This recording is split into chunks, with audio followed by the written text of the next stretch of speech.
आज आपण इंग्लिशची वर्कशीट पाहणार आहोत. सीनियर KG किंवा आपण ज्याला UKG असं म्हणतो त्या मुलांसाठी ही वर्कशीट असणार आहे. म्हणजे आता फायनल एक्झाम येत आहे त्याच्यासाठी मी ही बनवलेली आहे. तर बघूया इंग्लिशची वर्कशीट. फर्स्ट क्वेश्चन आहे, राईट द रायमिंग वर्ड्स. मुलांना रायमिंग वर्ड्स म्हणजे काय ते समजून सांगा. नुसतंच त्यांच्याकडून पाठ करून घेऊ नका. त्यांना एक्सप्लेन करा रायमिंग वर्ड्समध्ये काय असतं.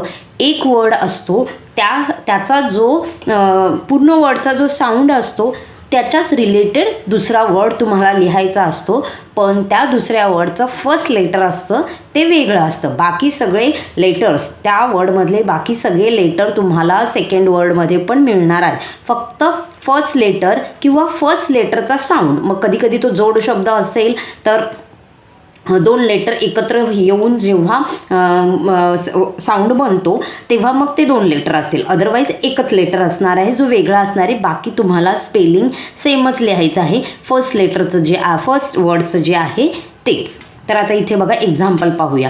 इथे लिहिलं आहे बेंट. बेंटचं रायमिंग वर्ड्स काय येणार तर सेंट. SENT.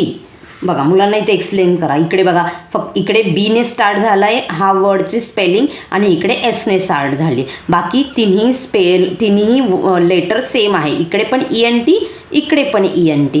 हा फरक एवढाच फरक असतो फक्त रायमिंग वर्ड्समध्ये. पुढचं वर्ड पाहूया आपण ट्रिक. तर ट्रिकचं काय येणार ब्रिक. BRICK.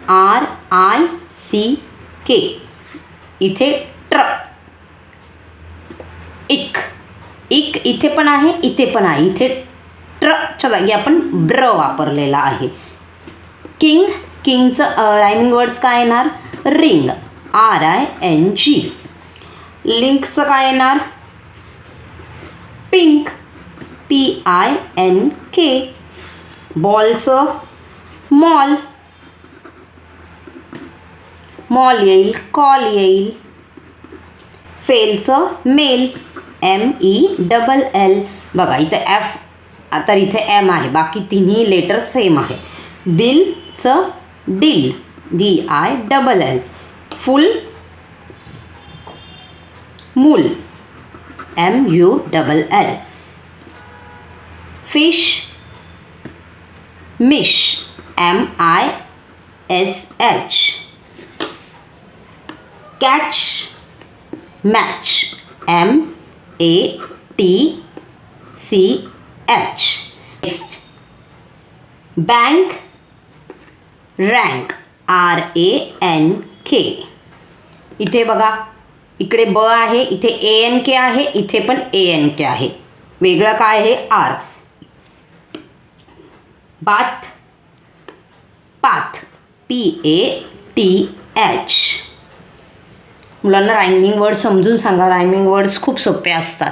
नेक्स्ट क्वेश्चन आपण पाहूया. Write opposite words. मुलांना अपोजिट वर्ड माहीत असले पाहिजे आणि त्यांचं मिनिंगही माहीत असलं पाहिजे. नुसतेच ओरली पाठ किंवा तुम्ही नुसतंच पाठ करून घेऊ नका. तर जे वर्ड ते तुम्ही त्यांच्याकडून बायहार्ट करून घेताय किंवा त्यांना समजून सांगताय तर त्या वर्डचं तुमच्या मुलाला मिनिंग माहीत पाहिजे, अर्थ माहीत पाहिजे तुमच्या मातृभाषेत म्हणजेच तुमच्या मदर टंगमध्ये. ते वेळोवेळी अगदी लहान असल्यापासून मुलांना ती सवय लावा तुम्ही की ते जे वाचतायत त्याचा त्यांना अर्थ माहीत पाहिजे. आता इथे हॅप्पी म्हणजे काय तर आनंदी. मग दुःखीला काय म्हणणार सॅड. Next heavy. हेवी म्हणजेच एखादी जड वस्तू. हेवी जड वजनवाली गोष्ट. तर हलकीला काय म्हणतात LIGHT. म्हणजे बऱ्याचदा काय करतात पॅरेंट नुसतं मार्क्स मिळण्यासाठी हॅपी सॅड हेवी लाईट. पण जर कधी त्या मुलाला एखाद्याने विचारलं की ह्याचं मिनिंग काय अर्थ काही तर माहीत नसतो. भले तुम्ही थोडं कमी मुलांचा अभ्यास घ्या पण जो काही अभ्यास घ्याल तो व्यवस्थित त्या मुलाला प्रॉपर समजला पाहिजे. नुसतंच रट्टा मारून घेऊ नका. नेक्स्ट ब्लॅक म्हणजे काळा. तर त्याच्या अपोजिट व्हाईट गोरा. नेक्स्ट नियर म्हणजे जवळ. तर दूर असण्याला काय म्हणतात इंग्लिशमध्ये फार. नेक्स्ट थिन म्हणजेच पातळ. तर जाड असेल, जाडला काय म्हणणार? Thick, THICK. नेक्स्ट सॉफ्ट म्हणजे एकदम मुलायम. त्याच्या अपोजिट हार्ड, HARD. हार्ड म्हणजेच टणक, कडक. लॉंग म्हणजेच लांब आणि शॉर्ट म्हणजे छोटा. लॉंग कट आपण जेव्हा बोलतो रस्ता हा लॉंग कट आहे म्हणजे हा लांबून जाऊन आहे, तर त्याच्या अपोजिट शॉर्ट. बॉयच्या अपोजिट, बॉय म्हणजे मुलगा, तर त्याच्या अपोजिट गर्ल. मदर म्हणजेच आई, तर त्याच्या अपोजिट वडील, फादर. नेक्स्ट फास्ट म्हणजे घाईघाईने, तर त्याच्या अपोजिट स्लो. आपण बऱ्याचदा म्हणतो खूप फास्ट चालतोय, थोडं स्लो चाल, असं मुलांना तुम्ही एक्झाम्पल पण देऊ शकता. ब्रदर म्हणजेच भाऊ, तर भाऊच्या अपोजिट काय? बहीण, सिस्टर. नेक्स्ट टॉल म्हणजेच उंच, तर ज्याची उंची कमी असते त्याला काय म्हणणार?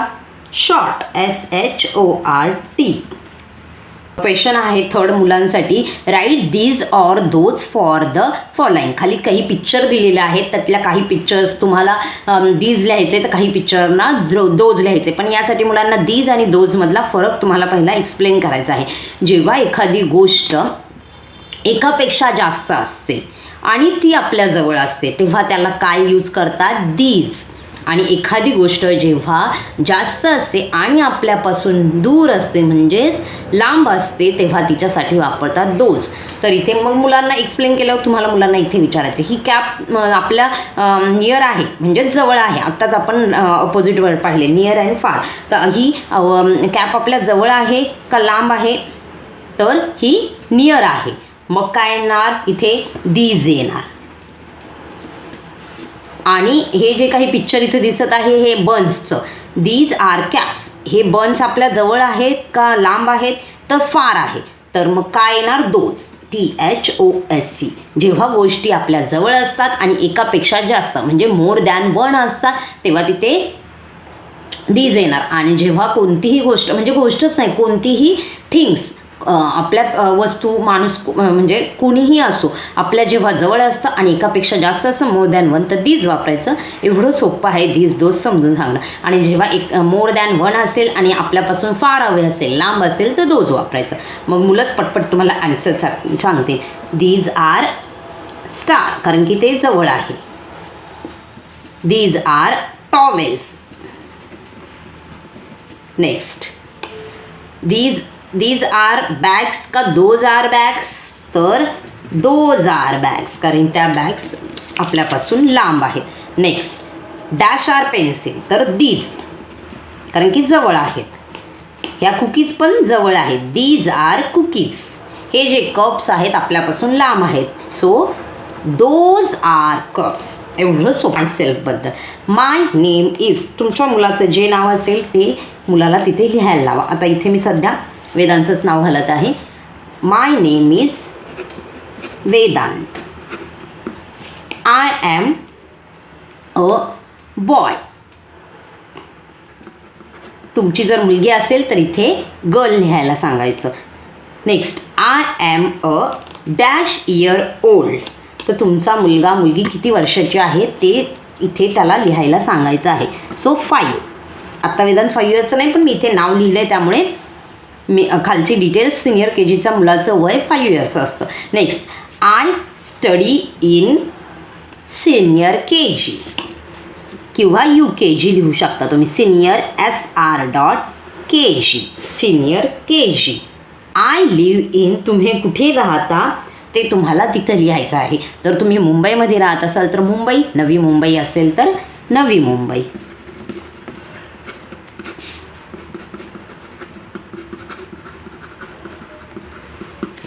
शिकवायच्या आहेत म्हणजे मुलांना ह्या गोष्टी माहीत पाहिजे की ब्रेड बरोबर काय असतं. तर ब्रेड बरोबर नेहमी बटर असतं, तर मुलांना तिथे बटरचं स्पेलिंग लिहायला लावायचं आहे. BUTTER. नेक्स्ट टेबल बरोबर नेहमी काय असते? तर चेअर. पेअरचा अर्थ समजून सांगायचं म्हणजे जोड्या. टेबल बरोबर chair, CHAIR. Next, salt and paper.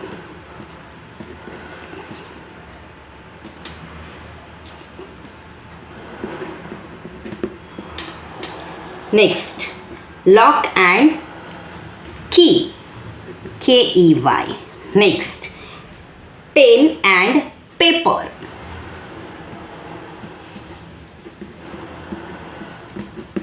Next, fork, fork and spoon. Shirt and pant. ह्या पेअर्स लिहायच्या आहेत मुलांना. नेक्स्ट क्वेश्चन पाहूया.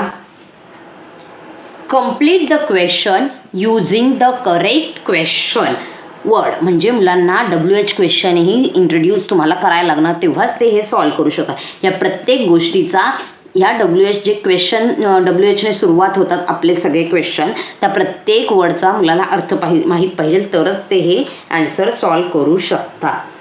तर इथे दिलेले आहे व्हेन, विच, वेअर अँड हाव. व्हेनचा अर्थ जर मुलाला माहीत असेल तर ते हे नक्कीच सॉल्व करेल. व्हेन म्हणजे काय? सो केव्हा. व्हेनचा अर्थ होतो केव्हा. विच म्हणजे कोणती. वेअर म्हणजे कोठे. अँड नेक्स्ट हाव. हाव म्हणजे काय? कसं. तर इथे फर्स्ट क्वेश्चन आहे, dash do you live in a house. So इथे मुलाला कोणतं व्हेन डू यू होतंय का? करेक्ट नाही. Which do you? No. Where do you live हा असा क्वेश्चन असतो, तर त्याचा आन्सर काय? In a house. Where do you live? तर इन अ हाऊस. म्हणून हा WH क्वेश्चन इथं वेअर येणार. Next, dash colour is jeans dress. जेन्सच्या ड्रेसचा कलर कोणता आहे? Red colour. कोणता म्हणजे काय? So which. म्हणून इथे विच येणार. Which colour is jeans dress. Next, dash many cups are there. किती कप्स आहे? 4 कप्स. किती? How many cups are there. How येणार इथे.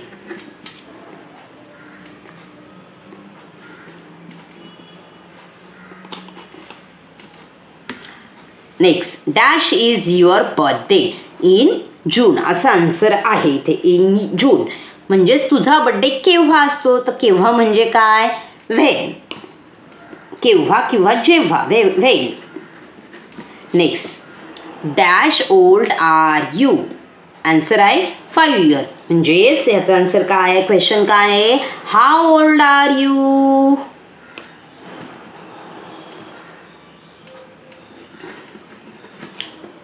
किती वर्षाची आहे तू? How old are you. मुलांना जर अर्थ माहीत असेल तर ते इझिली हा पेपर सॉल्व करणार आहेत. तर व्हिडिओ आवडला असेल तर आपल्या चॅनलला लाईक, शेअर, सबस्क्राईब करायला विसरू नका. व्हिडिओ पाहिल्याबद्दल धन्यवाद.